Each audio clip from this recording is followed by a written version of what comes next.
What is up, Detroit Pistons fans? I'm here with another video, and this is actually going to be the last video of this series. And then after I make this video, I'm going to give my final conclusion, combining it all into one, on if Blake Griffin and Andre Drummond are a championship caliber front court. So in this video, we're going to ask a very serious question that must be answered. Does Blake Griffin make players around him better? Whether it's just by him being on the court and drawing gravity, or by setting them up for a wide open layup or a wide open three or something like that.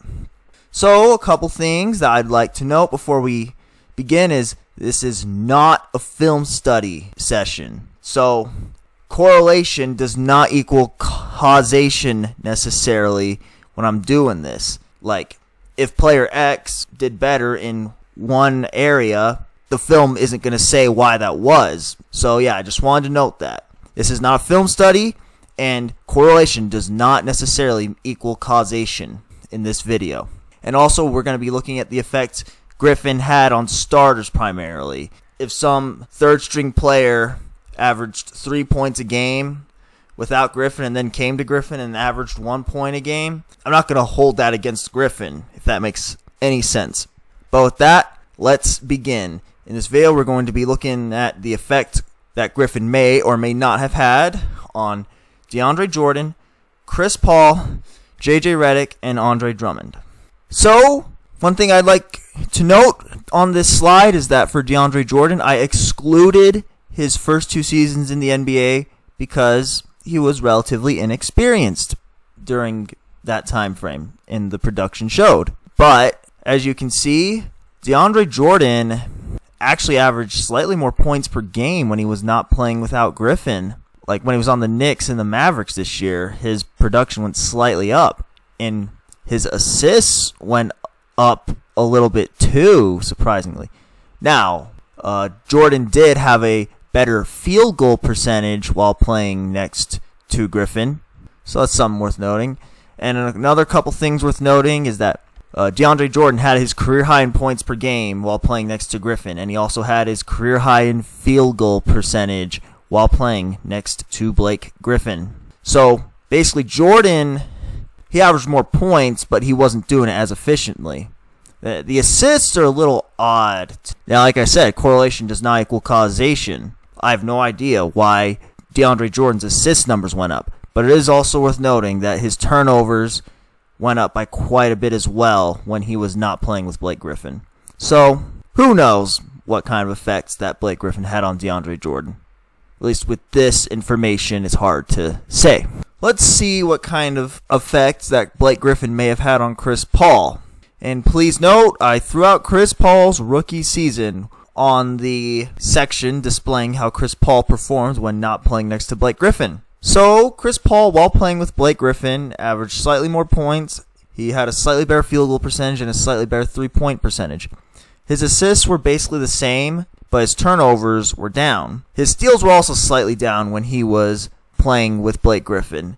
And again, with the turnovers and steals in particular, correlation does not necessarily equal causation.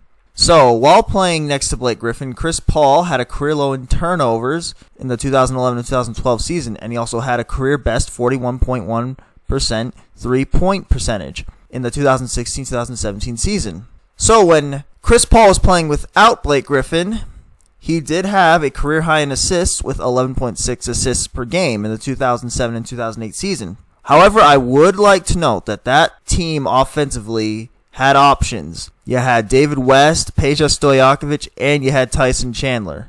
So, Chris Paul had options in his career high in assist season. And with the steals again, I don't really think Blake Griffin has much to do with that in all likelihood. Chris Paul had a career high in field goal percentage without Blake Griffin.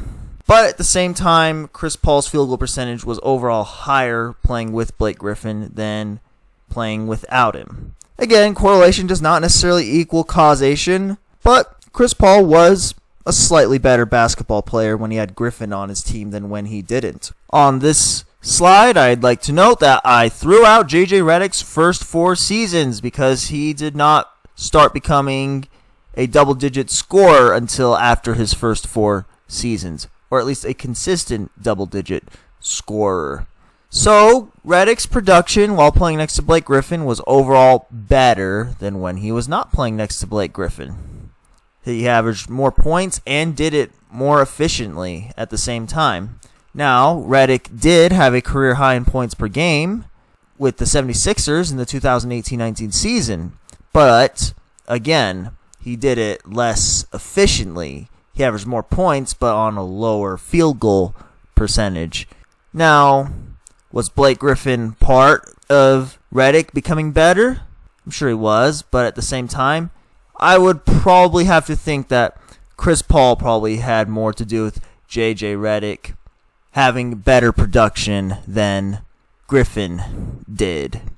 Now again, this isn't a film study, so maybe Griffin was getting double teamed and he kicked it out to Redick, or maybe he found Redick on a cut or something like that, but I don't know since this isn't a film study. But what I do know is that Redick's production was better on the Clippers overall than it was not on the Clippers. So the last player I would like to look at is Andre Drummond. And please note, I did not include the games right after the trade occurred to get Blake Griffin. So this is only talking about the 2018-19 season for Drummond. But, as you can see, Drummond was mostly more productive when he was playing next to Blake Griffin. He had a slightly worse field goal percentage, but he averaged almost 3 more points per game. So, yeah, I think Blake Griffin has definitely helped out Andre Drummond. That duo is a very lethal tandem, in my personal opinion.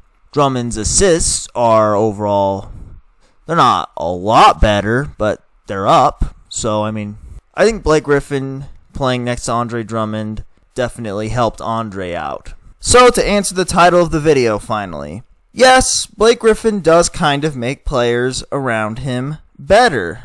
Now, I have to be a little bit of a downer for a second. Is it to the extent that I would like him to make players better? Not really, honestly. I mean, he does, and again, I haven't seen the film and it's gone like, oh, what's been going on in these games? What is Blake Griffin doing to make players around him better? Is he passing out of the double team? Is he making the smart pass? Is he attracting enough players? Is his gravity so much that it just makes players around him better just by being on the court? I don't know, because this isn't a film study.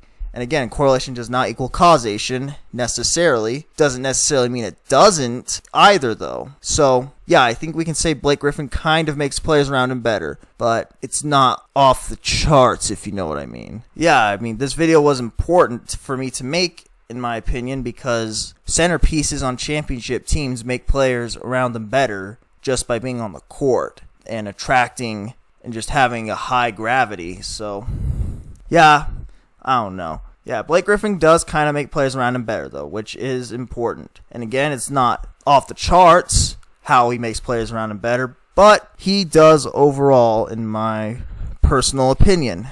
Will it be enough to bring the Pistons a championship? Well, that will be a question I answer in the next video when I give you my final take on Andre Drummond and Blake Griffin, and I give you my personal opinion on whether or not this tandem is good enough to lead the Pistons to a championship. But yeah, that will be all for this video. Thank you all for watching. I hope you enjoyed. All DSA members, as always, are in the description. Please go check them all out, and you won't be disappointed. And yeah, thank you all again for watching. Stay tuned for the next episode where I give you my final conclusion on this tandem.